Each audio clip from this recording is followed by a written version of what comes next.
Hello and welcome to Favorite Rugby on Forever Sports for today's Rugby World Cup quarterfinals team of the weekend. This is always going to be very contentious, isn't it?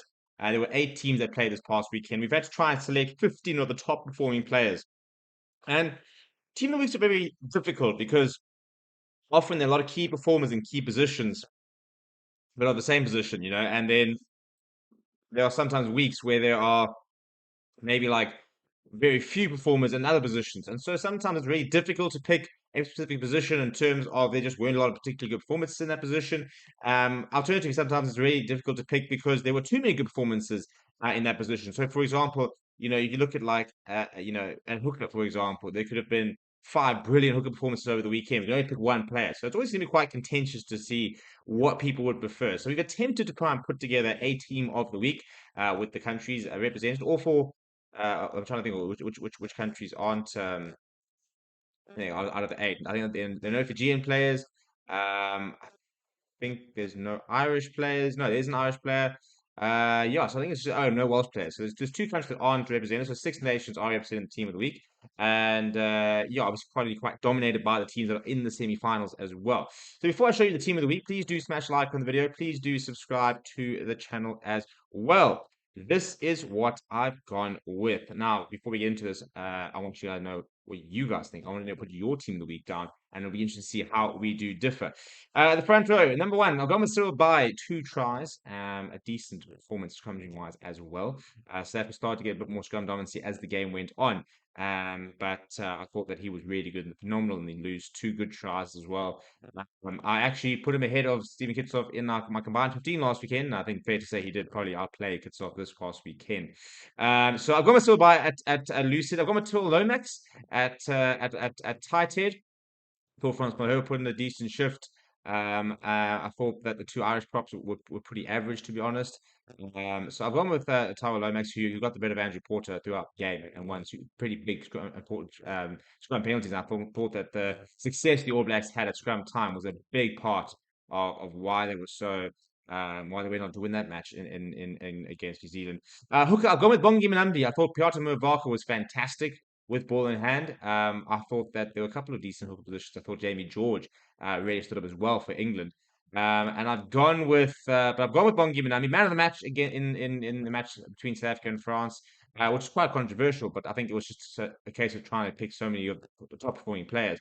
But I thought Benami was absolutely massive. I thought he carried well. I thought he threw well on the lineouts. I thought his leadership was very good in the last stages of the game.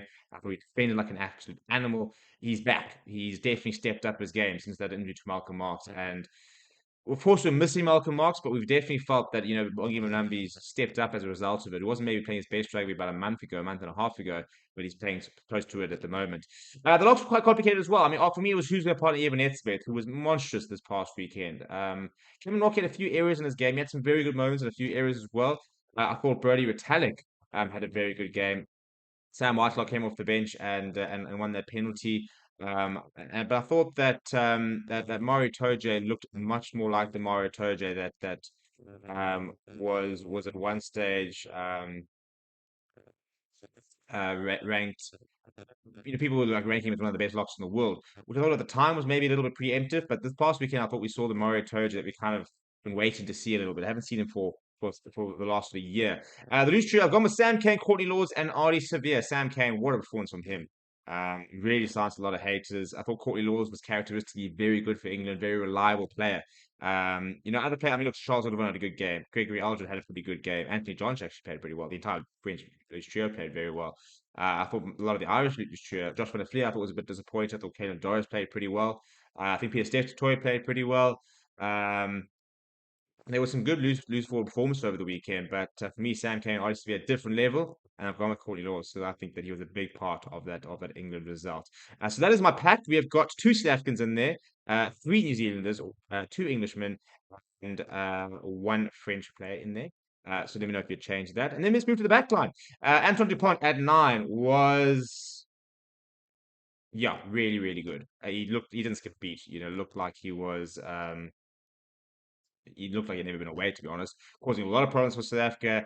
Finding space, distribution was good. I thought he was really, really solid. I thought Aaron Smith had a great game this past weekend as well. So yeah, there was some good performances at nine, but I thought Dupont was on a different level. And I went with Owen Farrell at 10.